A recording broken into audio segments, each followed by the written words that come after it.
Hello learners, welcome to science dot learning academy.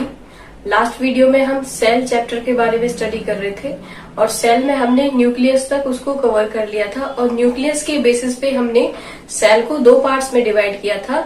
एक वो जिनकी न्यूक्लियर मेम्ब्रेन होती है और दूसरे वो जिनकी न्यूक्लियर मेम्ब्रेन नहीं होती है। ठीक है, उसके बाद हमारे कुछ सेल के अंदर पाए जाने वाले अदर ऑर्गेनेल्स रह गए थे, तो उनको हम इस वीडियो में कवर करने वाले हैं।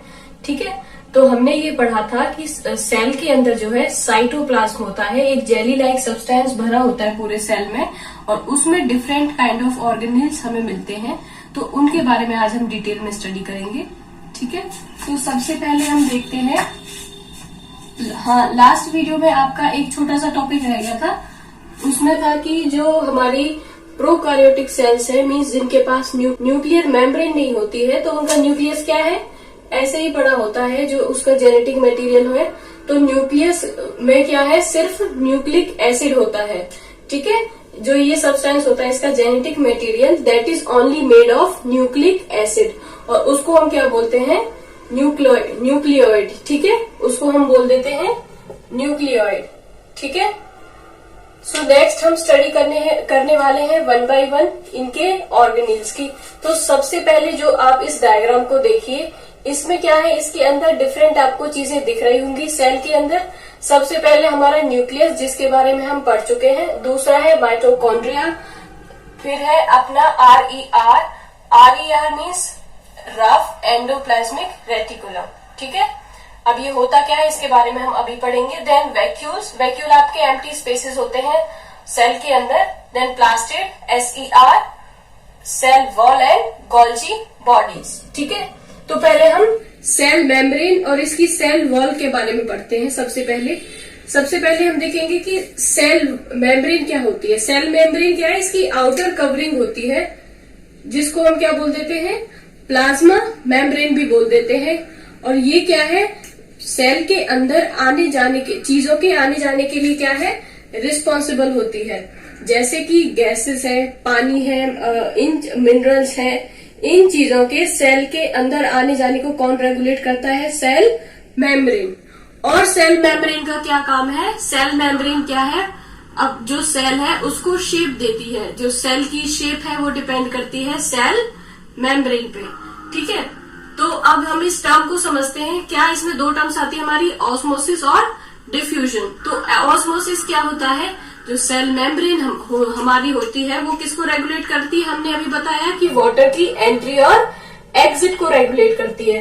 तो मान लो जो सेल है, सेल के अंदर पानी कम है, सेल के बाहर अगर पानी ज्यादा है तो सेल के अंदर पानी जो है बाहर के एनवायरमेंट से सेल के अंदर चला जाएगा। मतलब वाटर का high concentration to lower concentration, जहां पे हाई कॉन्सेंट्रेशन है वाटर की, वहां से वो मूव कर जाएगा लोअर कॉन्सेंट्रेशन की तरफ, उसको हम बोलते हैं ऑस्मोसिस। एंड डिफ्यूजन क्या होता है, डिफ्यूजन सेम चीज होती है लेकिन ये यूज होता है गैसेस के लिए। Means gas like CO2, O2, ये सब क्या है, ये भी अपने हायर कॉन्सेंट्रेशन से लोअर कॉन्सेंट्रेशन की तरफ मूव करेंगे, इन्हीं को हम बोलते हैं डिफ्यूजन। अब ऑस्मोसिस के बारे में फर्दर पार्ट्स हम पढ़ेंगे कि ऑस्मोसिस भी क्या है, इसकी तीन जो है सिचुएशंस होती है। एक कौन सा होता है, हाइपोटोनिक, और दूसरा होता है हमारा आइसोटोनिक, और तीसरा होता है हमारा हाइपरटोनिक। ठीक है, तो अब हम इनको डिटेल में पढ़ेंगे। तो हाइपोटोनिक का मतलब क्या होता है,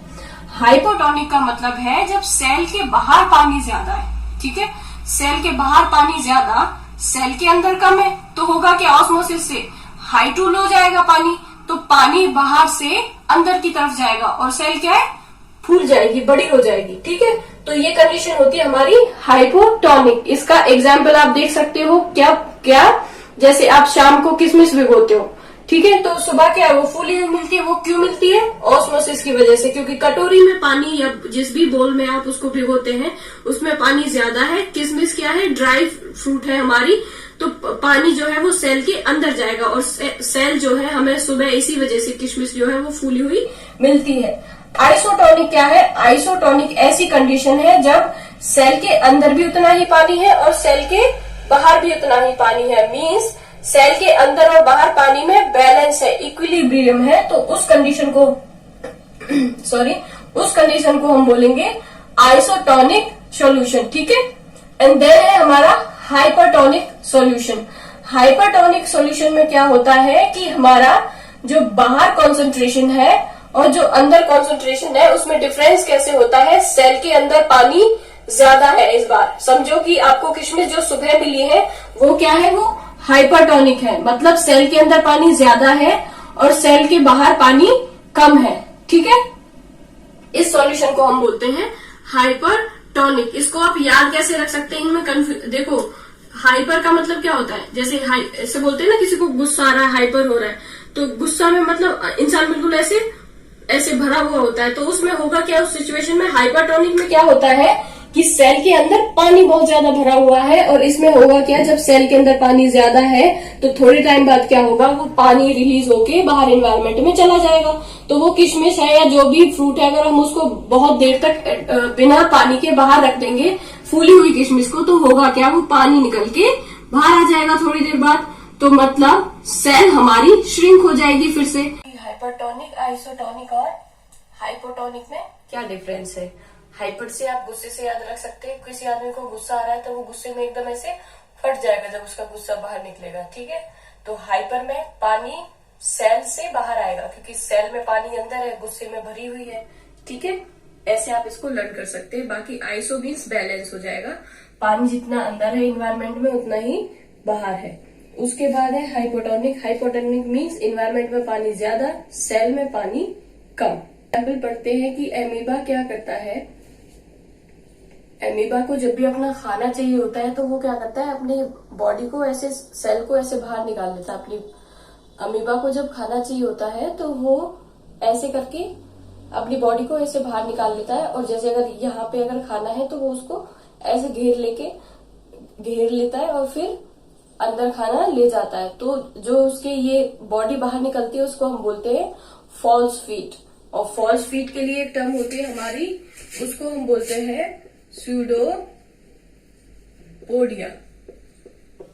ठीक है।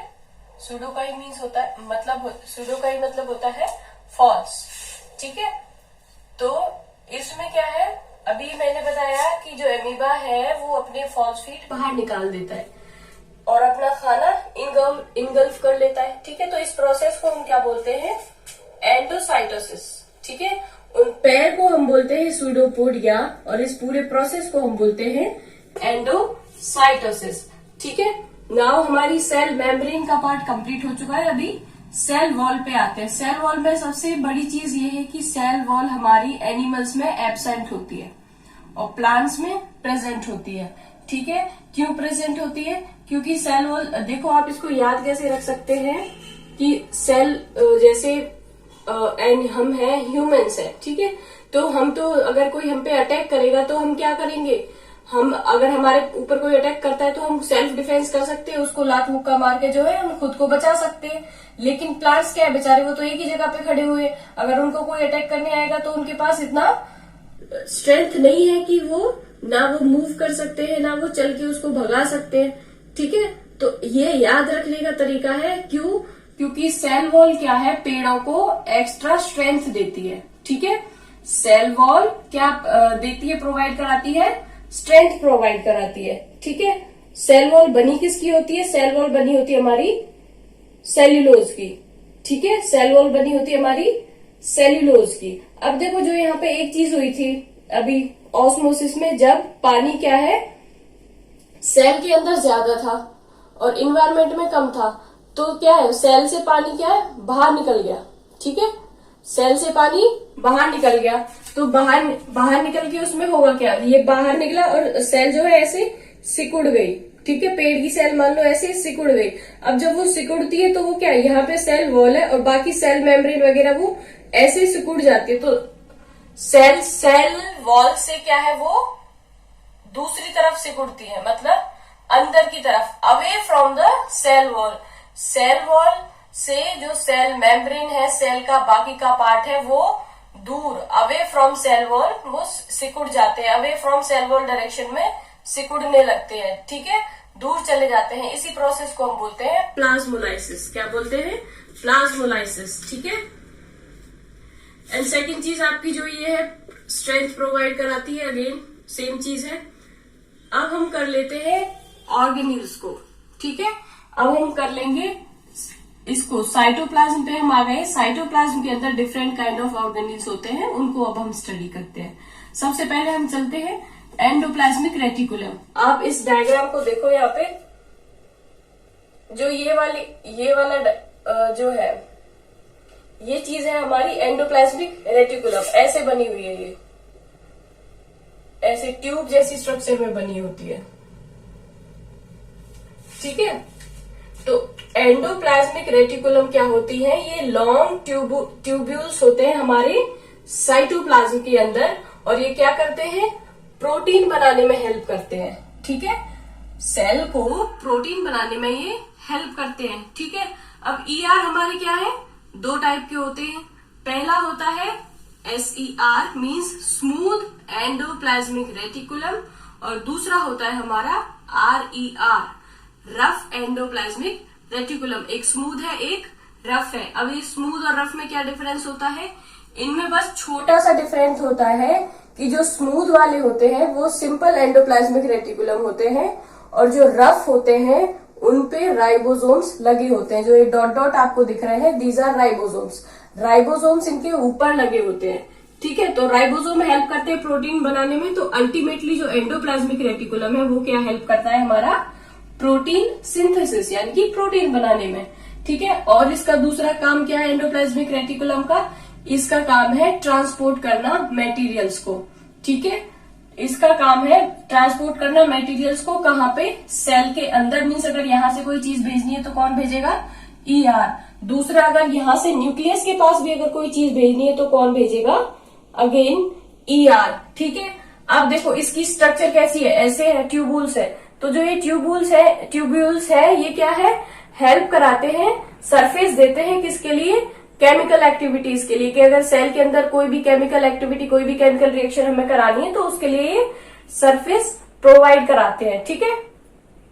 और इसमें क्या होता है, और इसमें जो ये लिपिड्स और प्रोटीन बनाते हैं इनका जो है यूज होता है किसमें, मेम्ब्रेन बनाने में, ठीक है। सेल की जो मेम्ब्रेन बनती है वो किसमें बनती है, जब लिपिड और प्रोटीन की वजह से मेम्ब्रेन बनती है, उस प्रोसेस को हम बोलते हैं मेम्ब्रेन बायोजेनेसिस। बायोजेनेसिस का ही मतलब है किसी चीज को जनरेट करना, बनाना, ठीक है।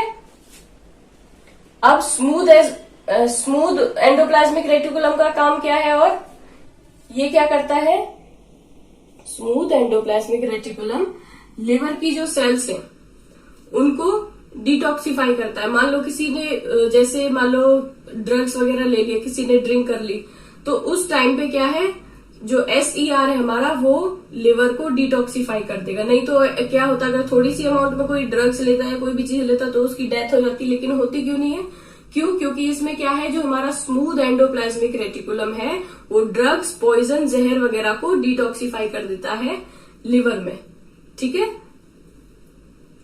नेक्स्ट है हमारा गोल्जी एपरेटस। देखो गोल्जी एपरेटस आपको ये दी हुई है स्ट्रक्चर, गोल्जी एपरेटस आपकी एक के ऊपर एक ऐसे स्ट्रक्चर्स बने हुए हैं, ठीक है। इनको हम बोलते हैं वेसिकल्स, बने होते हैं इसके ऊपर, ठीक है। और इनकी भी अपनी मेम्ब्रेन होती है इन वेसिकल्स की, ठीक है। तो इन वेसिकल्स को हम बोल देते हैं सिस्टर्न्स। क्या बोल देते हैं, सिस्टर्न, ठीक है। जैसे पाइप एंड सिस्टर्न जो वर्ड होता है सिस्टर्न, वो वाला सिस्टर्न हम इनको बोलते हैं।